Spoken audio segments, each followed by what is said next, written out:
Hi, hello there. So, yeah, hello, I'm Kouki, and welcome to this channel. For this title, as you can see, we're going to talk about wealth. We're going to talk about wealth and desire. So, let's start with desire first. How about that? When it comes to desire, what would be your first thought? Like desire. It is it feels like kind of a sinful thing when we talk about the word desire. It has over time caught on so many negative connotations. In a sense, isn't it? Like when you talk about desire, um, it feels like it is the root of all sorrows. Isn't it? Like even in Buddhism, I think there was a phrase. There was a phrase like that. So it has quite a bad name to it, desire. But in fact, desire is um, allows us allows us to know we need something. We actually need and want to go forward to something only then we have desire. So say you need food, your body needs food, and so you would desire to have food.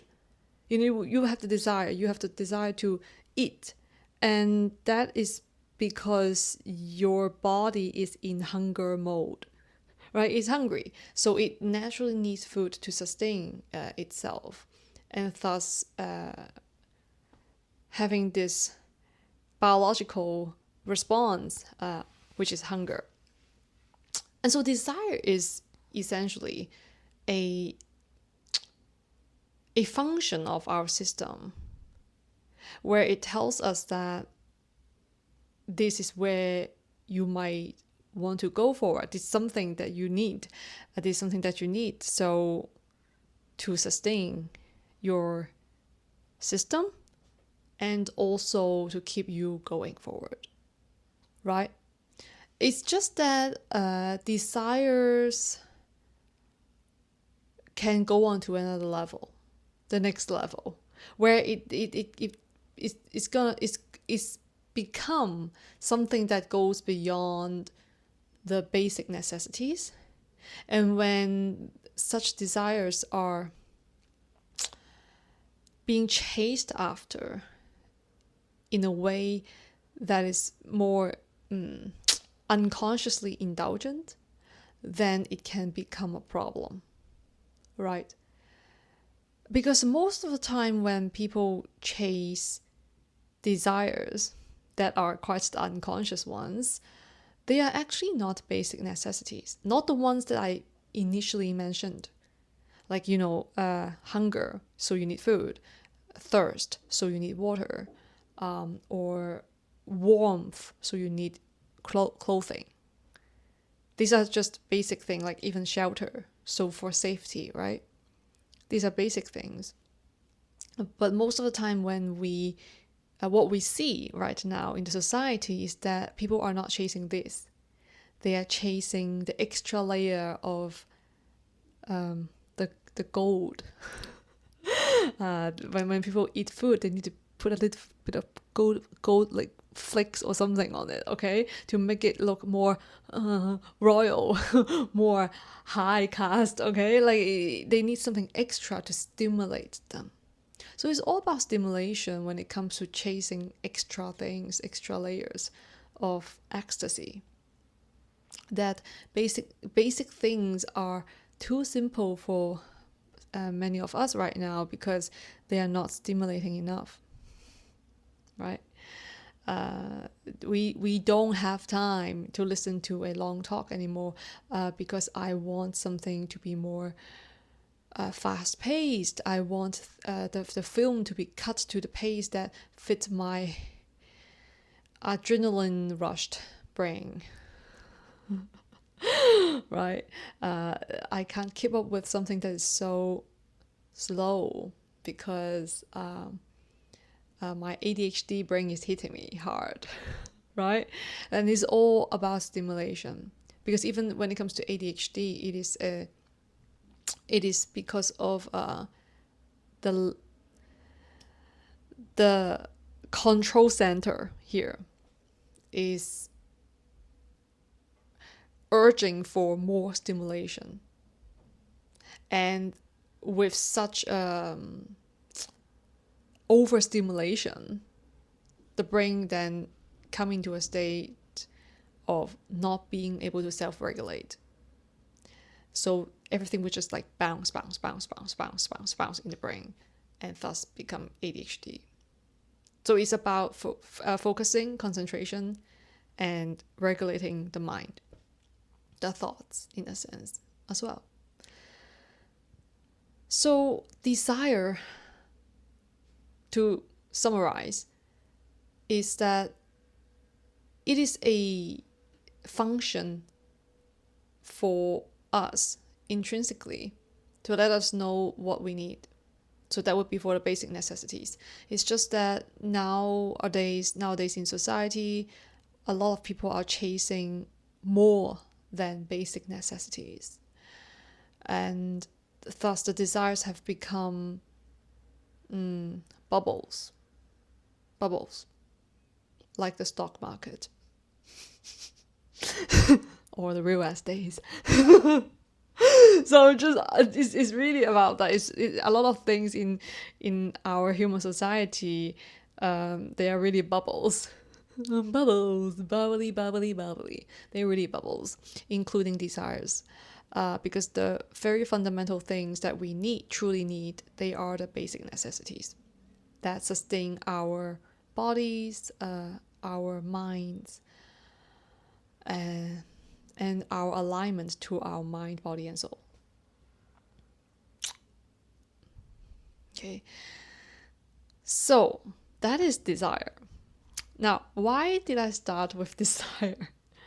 It's because we're also going to talk about wealth, right? So I figured, why not we start with desire first? So to kick off, to lead us into the topic of wealth in an even like smoother way, because wealth is a big topic.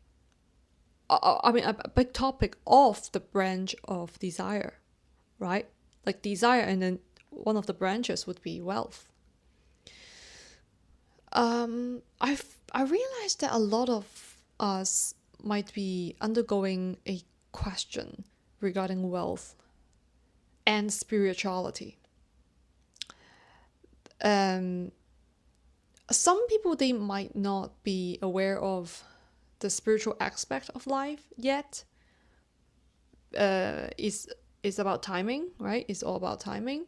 But for those who are actually realizing the spiritual aspect of our lives in every one of us, they might come to certain questions about, like, does being spiritual mean I have to give up wealth?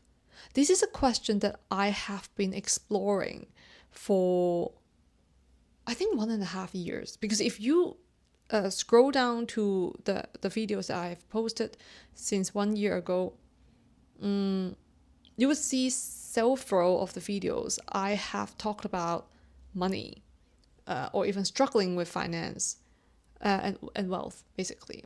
So it's a process. It's a process. It has been a process of me also trying to understand the situation of what wealth is, and how we can all, see from different perspectives to understanding the bigger picture in a more well-rounded way. And so for this video, it would be another layer on top of all these videos that I have posted before. And I think I would link some of them below in the description box so you can watch them.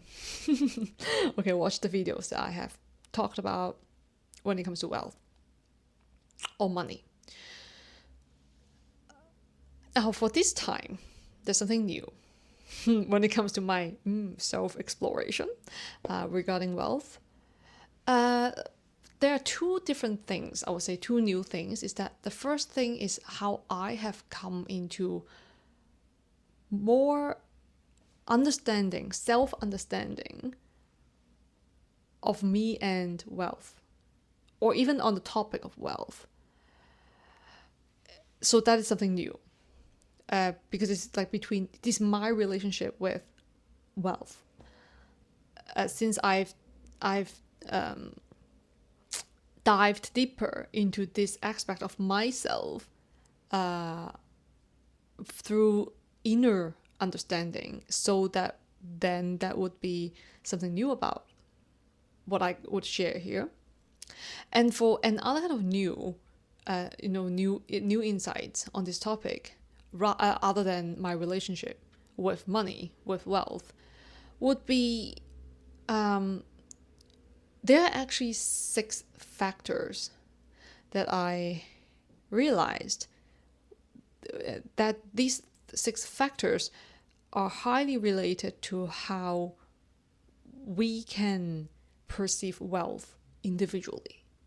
So in the following, I would love to share with you the 6 factors. All right, the 6 factors. Now, these 6 factors, they are actually not in any way saying which one is more prioritized than the other ones. Okay, they are like, even if it's not going in a level of importance like 1, 2, 3, 4, 5. No, it's just they're being listed out. I have to point this out first. It is not saying that which one is more important than the other one, because in fact, these 6 factors can apply to different individuals differently. Meaning, someone can have factor 1, factor 3, and factor 5. And for another person, this person doesn't have to think about factor 4, factor 6. Okay, so it's really about a personal journey, case by case. All right.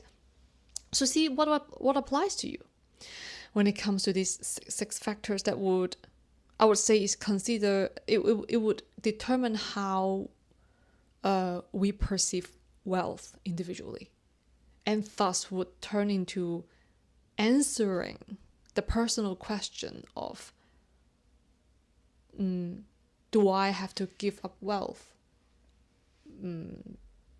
by being a spiritual seeker? Okay, in this way. So it is more of asking ourselves the question of, what is my definition of wealth? How much wealth do I need? And do I actually need them? So it's more about post-it, that these 6 factors are helping each of us to bring up more questions regarding wealth, the relationship between oneself and wealth, rather than me here giving you a fixed answer, because it all depends. It's a case-by-case thing, all right? And that is exactly why I said I have this new insights from me regarding my personal relationship with wealth, is because I have derived my own understanding from these 6 factors. And so here it is, I'm going to share with you. Okay, so before we get into the 6 factors, quickly, I just want to go through the ways of acquiring wealth. Because I've thought about it. I was like, wait, how many ways do we actually acquire wealth? There are actually 4 ways that I've thought through that how we acquire wealth in a legal way, please. Okay, in a legal way. In a legal way. So that would actually be first one, inheritance. So that would be from your family, inheritance. You can inherit something, estates, assets, even any kind of amount of money it could be from anyone, right? It could be from your your father, from your parents, from your uncle, from your family members, or even from your friend, right? It really depends on how fates happen. So inheritance, first one. Second one would be shared resources. So it could be from your spouse, right? It could be from this one would be mainly from your spouse, right? Shared resources. It could also be from a business partner, I would say. Could be, but this one is more in the sense of you doing business. So I would say more in the point 3, which is personal earnings. Like you take your own effort to make your own money. So it can also involve investment for personal earning, right? That's number 3. Number 4, the fourth way of acquiring wealth would be by luck. Maybe you win the lottery, right? Or by being gifted something. So someone gifts you something. Gifting. So these are the 4 ways that I would say. I mean, you could put it as 5 ways because luck and gifting can separate it. Gifting can go into the 5th category, as the 5th way. So maybe 4 or 5 ways. So basically, these are the 5 ways of acquiring wealth. The reason that I have to bring this up first is because I also see the importance of having an understanding of how wealth comes about. Which kind of channels can you receive wealth? Because when we are more clear with this, you can then have a clear idea of where one stands. Does it make sense? So you can see, okay, I don't have shared resources now. I don't have inheritance. So I can only earn or I can only acquire wealth through personal earning, personal effort, right? Or it could be through luck or through gifted by somebody. But for other individuals, you might not. You might realize that, I have inheritance. I don't have shared resources. And I don't really want to earn money at this point in my life. So I can rely on the first way of acquiring wealth. So that would be inheritance. Okay? So it's just for this, for your own takeaway, for you to self-check, self-assess. Now we're going to go into six factors. What are these 6 factors? It's actually quite interesting. And I have to remind you again, this is not to give you a fixed answer. There's no fixed answer that I'm giving out here. It is not a fixed formula nor an answer to reply to the question of, does being spiritual mean giving up health, or health giving up wealth? It is more of raising the question, more questions for each of us when we go through these 6 factors. Okay, and the goal of this is to develop a deeper understanding in oneself regarding the relationship between you and wealth, me and wealth, and herself and wealth. Okay, so it's really a personal relationship between oneself and wealth. Okay, it's about raising the question so then we can have certain self-reflection on it. All right, now that being said, let's get started. Now for the first factor, I would actually say is the soul's nature. The soul's nature, or we can say the blueprint. Okay, now this one has to get into something about, I would use astrology as an example for me to explain this, because we do come into this planet, you come into birth with a specific setting. Yeah, we can even see from the point of view of setting. So we are all of different designs, right? We are all unique. Yes, we are all unique. We can't find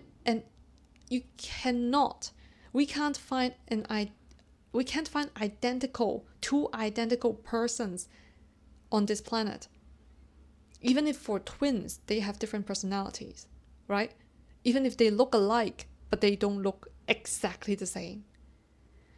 So that's what I'm trying to say, which is the blueprint of each of us is different. The design, the setting is completely different. So why is this a factor when it comes to wealth? Because by design, you have a different set of qualities that would activate your wealth channels. Okay? So for some people, it is about community. Through community, through sharing knowledge or sharing information, you can then acquire wealth much easier than you stick with a path that is working on your own. Okay, so not sharing information, like you really work on your own and stay inside all the time by yourself, rather than going out and share your information with other people. So that's a completely different kind of way of living, right? And if a soul's nature, or aka the blueprint, when it comes to the aspect of astrology, then it would be the natal chart, the birth chart, the natal chart. So in this aspect, such a person, if his or her natal chart specifically points out that if you are to acquire wealth, in the easiest way, in a sense, to attract in wealth, you gotta do certain things that align to such activities. Okay, that you have to be out there and share things with other people rather than staying indoor and being in solitude all the time, not interacting with other people. Okay, so that would then determine a person's way of wealth, how it comes about, right? Now that's something about wealth. However, there would be another element to this, because for some people, their soul's nature is not so material. Now I'm going to use myself as an example. I am not a very material person. I can see the comparison between me and other individuals, as in, see, I'm not from a household that is, from poverty or something like this. Okay, I'm sufficient. Like, I come from a sufficient household I grew up in. However, even since young, I am not attached to the idea of money. Like, I don't have that strong desire when it comes to money. All right. Now, some people might say, okay, it's because you have never been in the state of lack when it comes to material, so you would not have this strong desire for money. I totally understand that. Yes, there could be this factor in it. It is true. However, I also see certain individuals, they come from a really well-off family, but since young, a kid, this person would demonstrate really strong desires in money, like acquiring wealth. They have this really strong desire in them. So that's why I said it really comes from something about the soul's nature, that I just am not very I'm not very attracted to material things. Like, I'm not very attracted to wealth, to anything like luxury, not that much. So that would then cause me not having such a desire for wealth. Thus, I would not actively try to earn it. Okay? Is it start to making sense? Okay, start to making sense. Now that's one thing, soul's nature. But if we see into the astrological aspect of it, the natal chart, I'm going to use myself as an example again. I have the placement where I am to release material attachment. Okay, that is kind of like my highest path to align to, which is to release material attachment. So, meaning that for me, it is part of my process of evolution to detach myself from wealth, in a sense. But it doesn't mean that I would not have enough to sustain myself. It simply means that I have to go through a process of fire bath, fire bath, so to recognize and realize what I truly need. Okay? Now, however, for some other individuals, they would not have such placement. And thus, they might not actually have to go through what I went through. So that's the difference.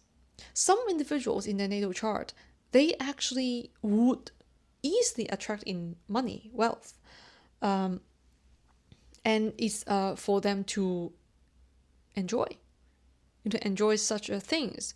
But of course, balance is always the key, to be conscious and not be not trapping oneself in the illusion of material comfort is very essential for all of us to learn, in a sense, but maybe not for that individual for this lifetime. Okay? So it is something about, so I brought up a few points here when it comes to the soul's nature, the blueprint of it, and it would greatly affect how an individual perceives wealth, thus reacting or responding to the earning of it differently. Okay? It is also related to the spiritual aspect of a person, because it is about growth. But for another individual, if such a person's placement or the soul's nature is that he or she loves wealth, he or she loves money, and in fact this person is very easy to attract in wealth, and this person is here to live a certain materialistically abundant life for this lifetime, then so it is. It does not mean that this person is not spiritual, on the spiritual path. It's just that this is what the soul's nature is, the blueprint is, that is designed for this individual to experience for this lifetime. Okay, so that would be for the first factor. Now, the second factor is about will. The will. Okay, the will. Why is it the will? Because now when I talk about will, I want to talk about two things. The first thing is soul's will, the soul's will. And the second will is free will. It's different though. They are different. Soul's will is more about the soul lessons.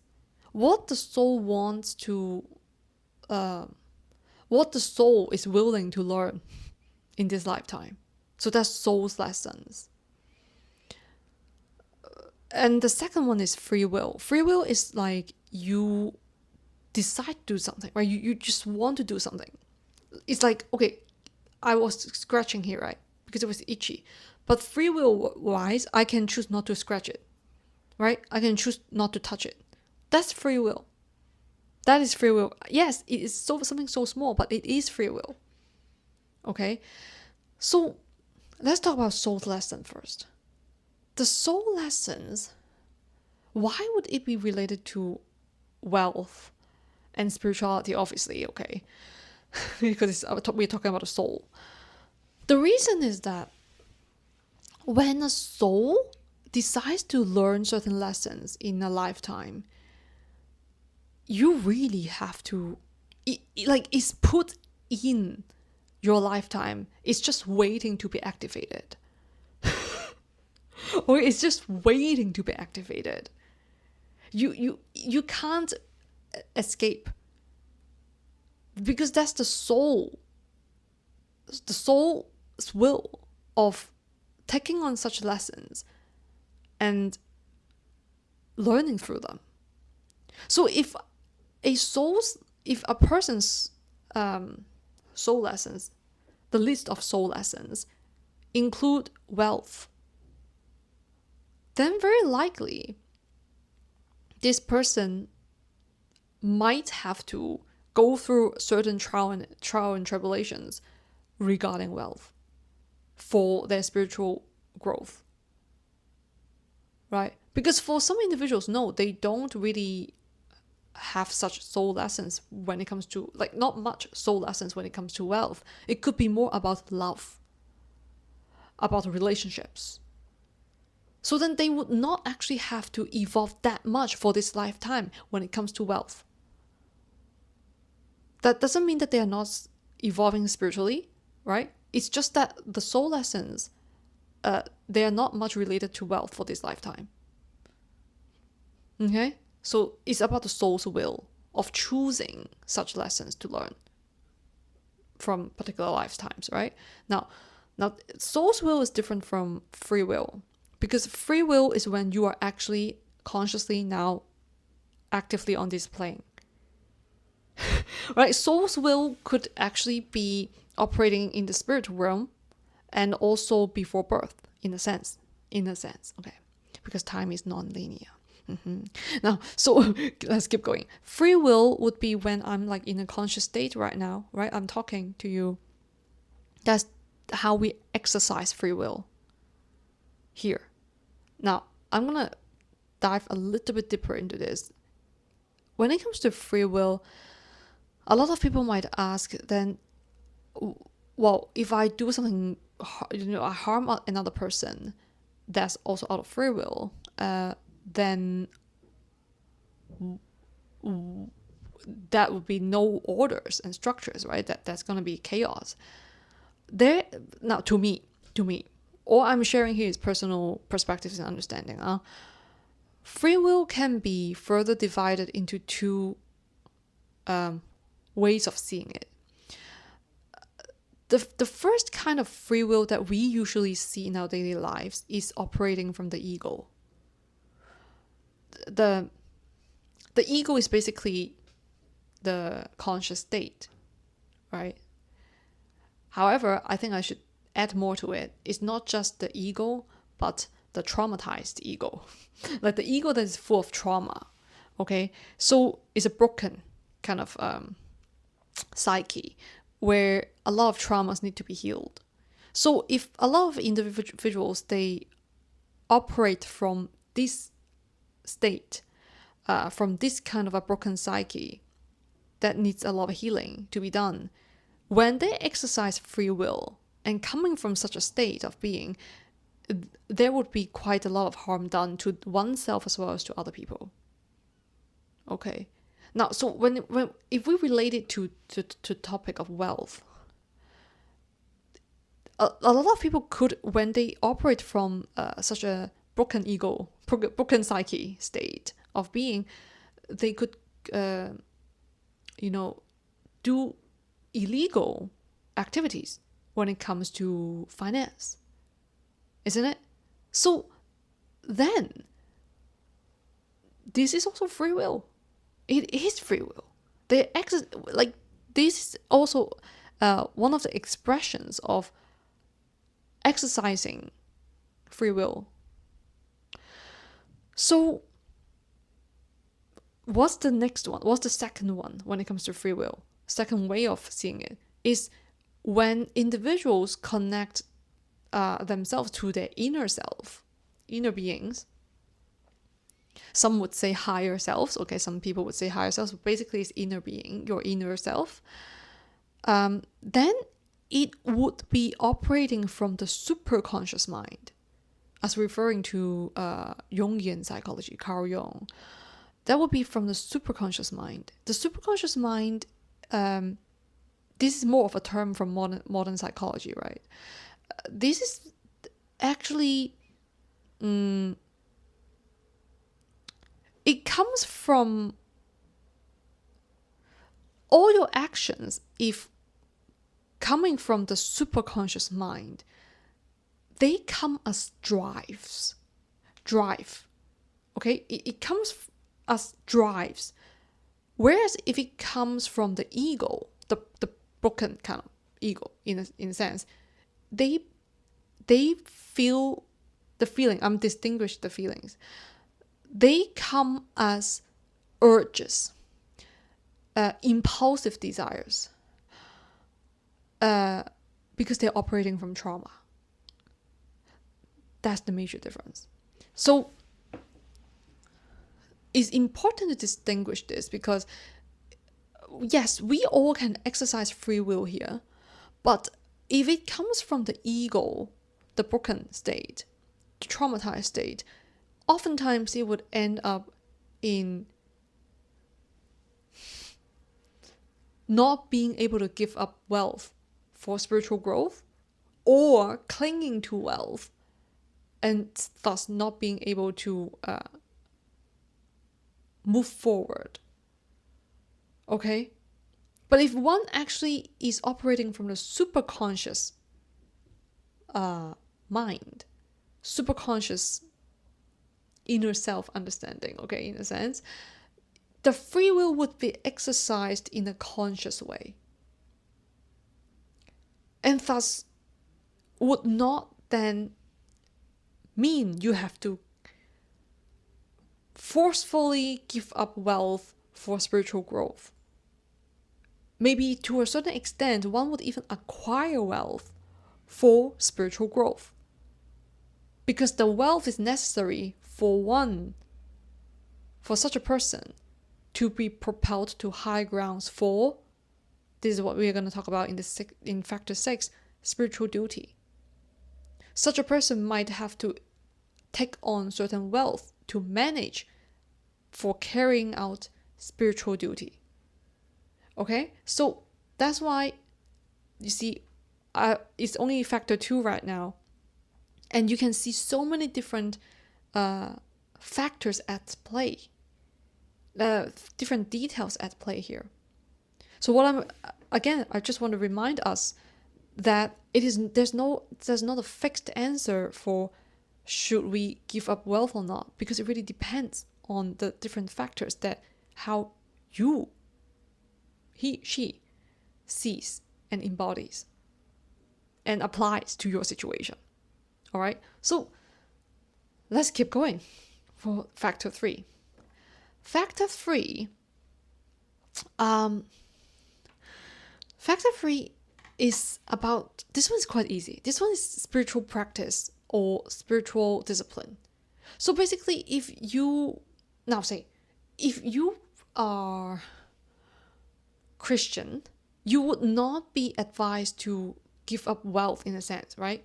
But if you want to become a monk, say if you want to become a monk, you're a monastic, then very likely you might have to renunciate a lot of things, right? So that's what I mean by spiritual practice or discipline. It really depends on if a person chooses a certain spiritual path or spiritual practice.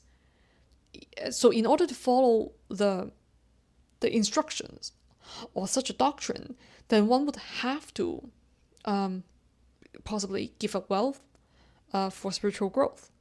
So this is a system or structure that one chooses to follow, and thus would then naturally give up wealth for spiritual evolution.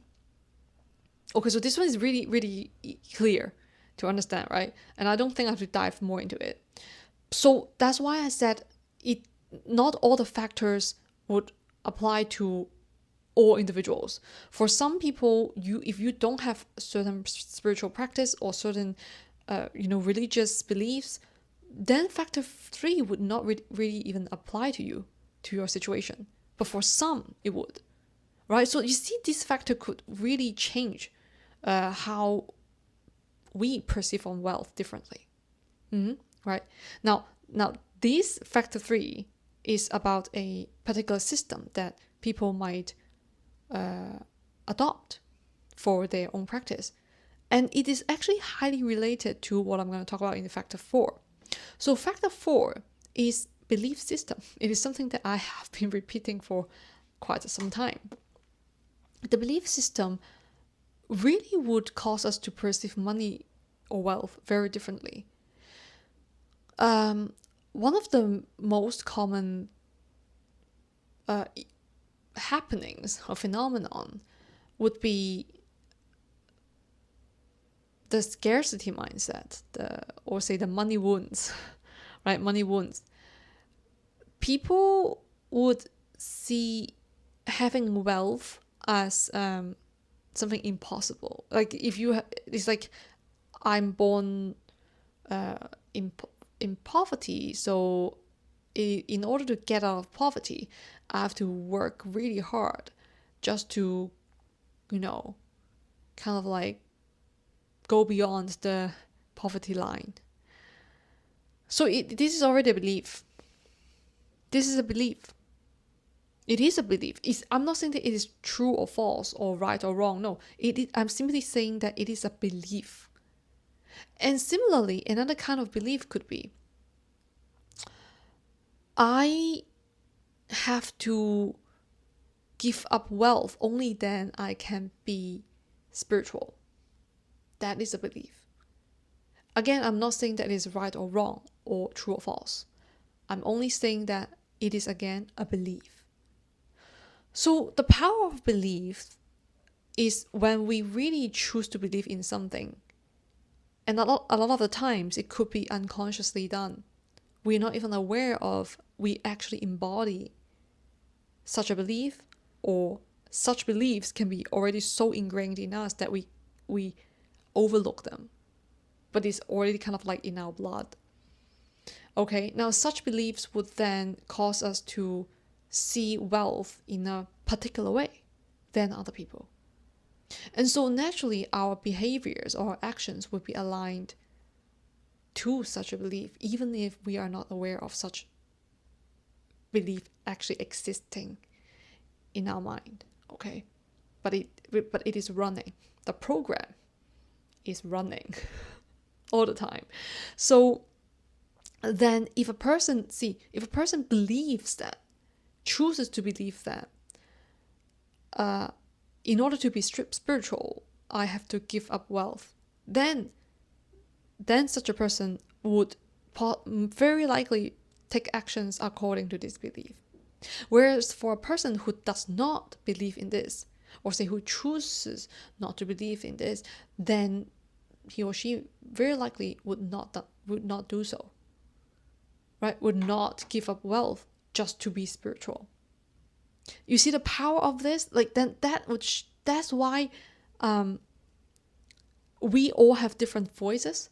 And on the internet right now, you can see so many people discussing, even arguing over the fact that, oh wow, this person claims to be, spiritual or whatever, but look at him or her, he or she has so much, businesses or wealth from different channels.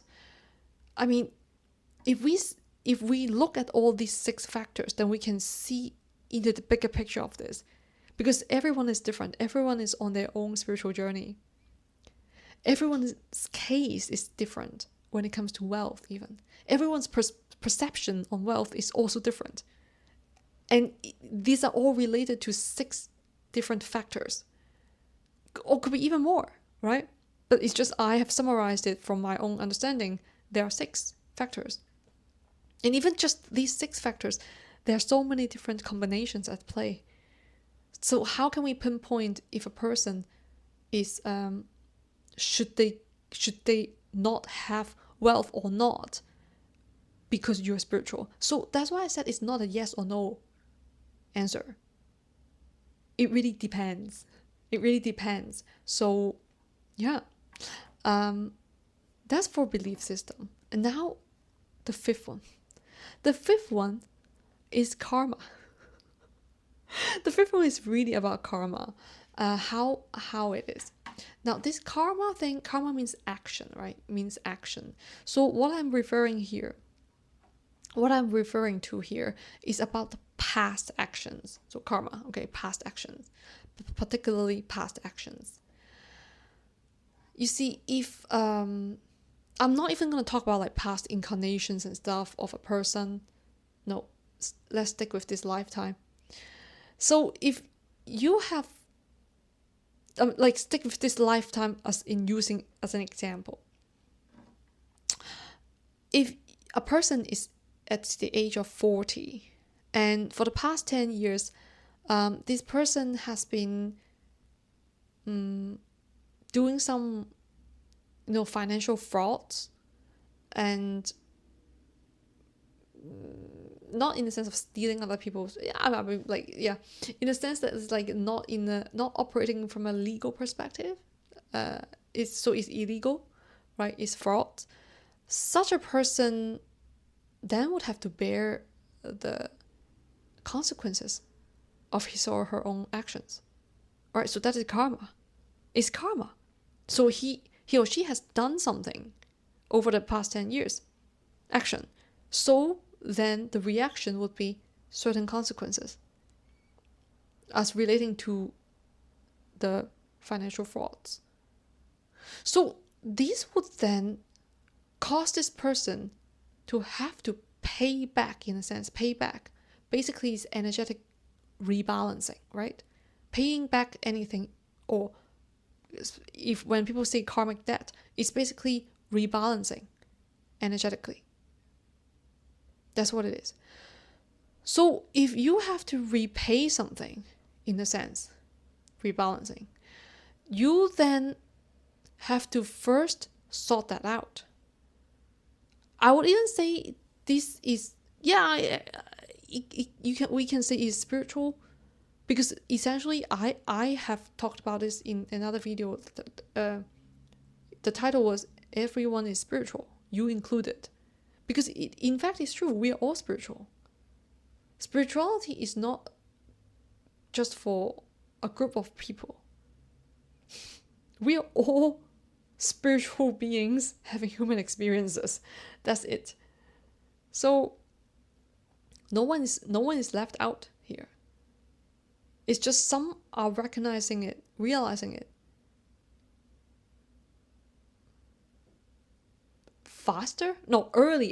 earlier than some others. But it doesn't mean that those who realize the spiritual aspect in themselves, or even acknowledging it, means that they are more spiritual or more advanced, or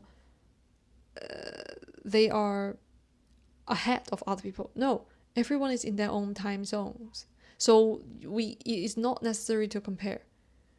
And thus, when it comes to karma, everyone is in their own time zone. So you gotta pay back your own debt.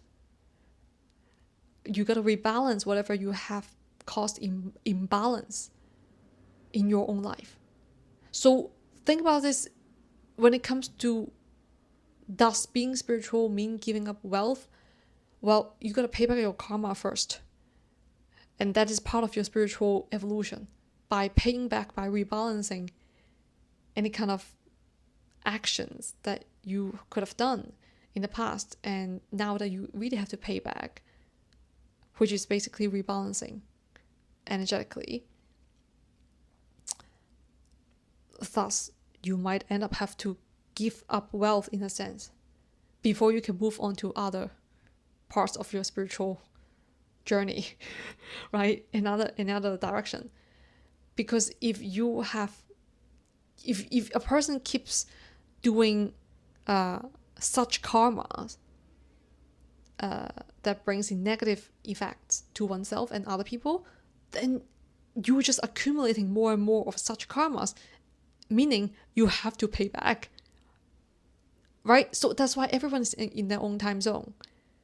And thus many, I think in Buddhism, or the yogic practice, they would say do good deeds, because it helps cleansing and clearing out your the so-called bad karma, right? Bad karma in a sense, but not saying bad, you know what I mean.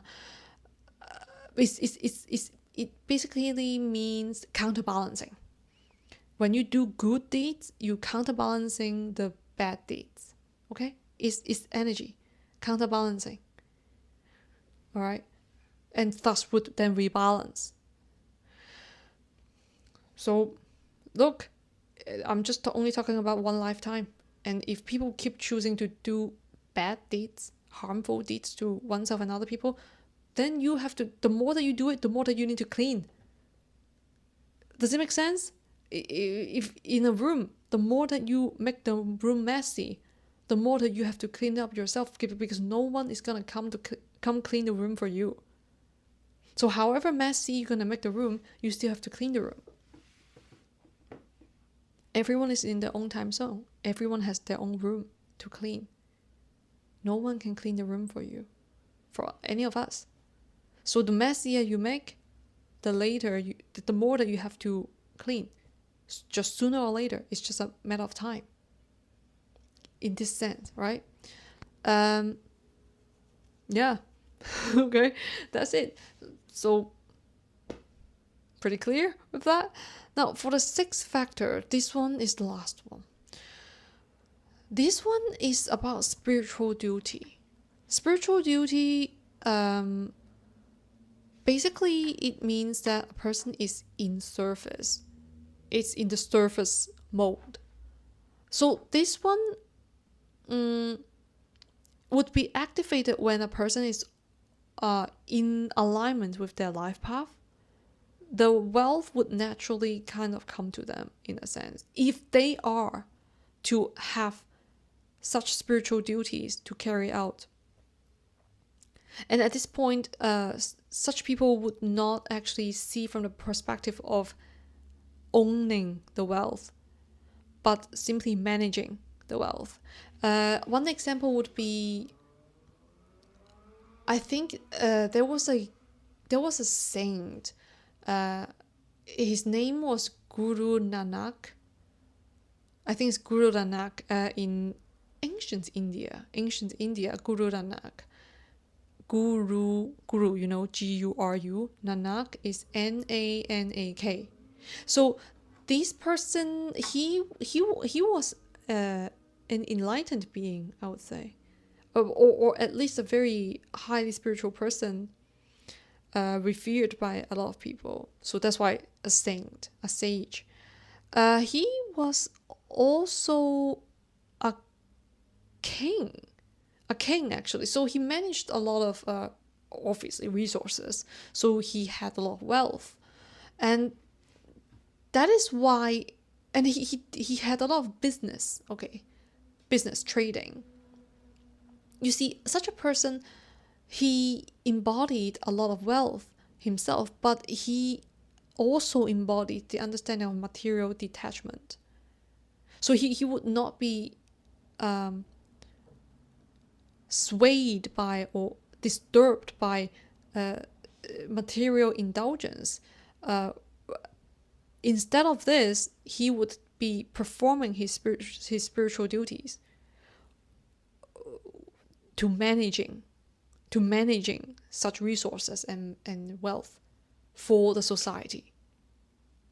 So when people are in such a state of being, they are being of service to the community or to humanity.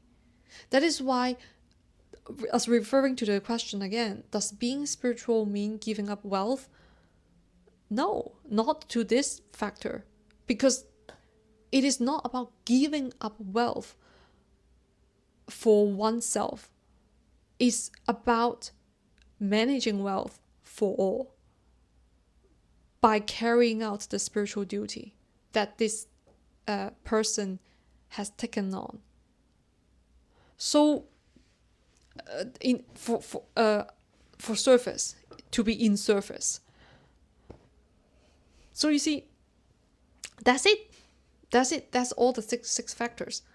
You see, by combining all these 6 factors, you can also self-check one by one. for yourself. Some might apply, some might not. But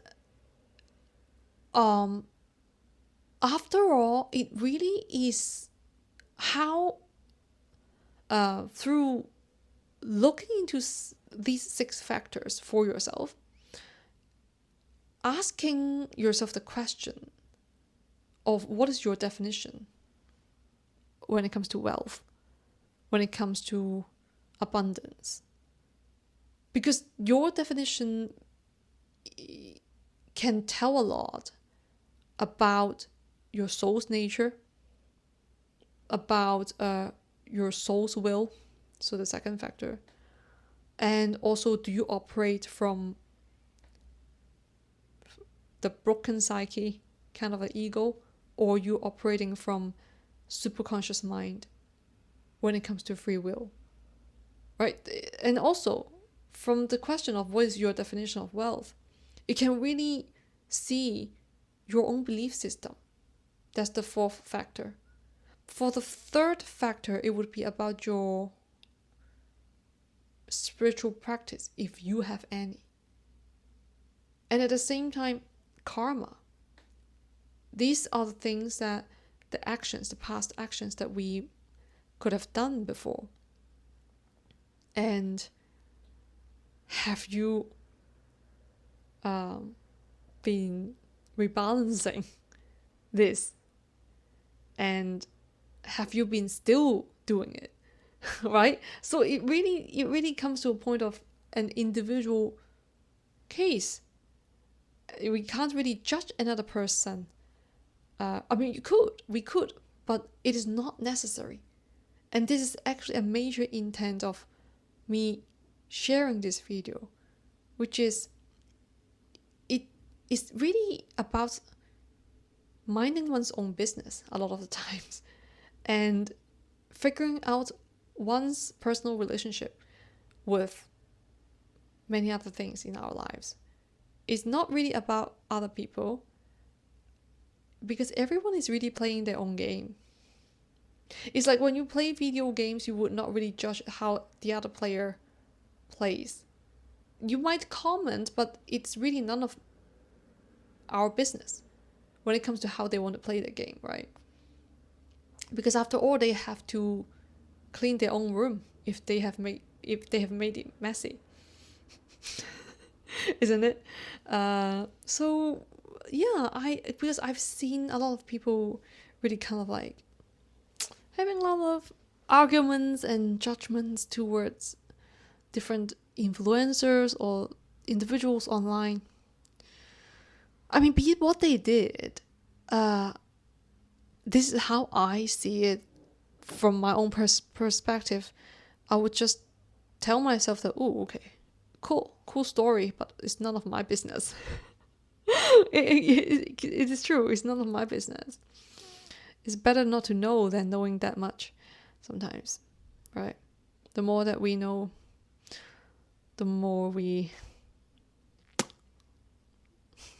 get stuck by what we know. Right? In a sense. So yeah, I really hope this video finds you well, and hope that it offers you certain insights when it comes to wealth, how you acquire wealth, and how being spiritual can affect your wealth, or how do you see wealth yourself. It's between you and wealth. It's none of my business. But it's my pleasure of sharing these personal insights with you here. Now, that is my business. That is about me. That is about how I appreciate this relationship between me and you. So thank you so much for your time and patience and support and love. And I hope to see you in the next one. Bye bye.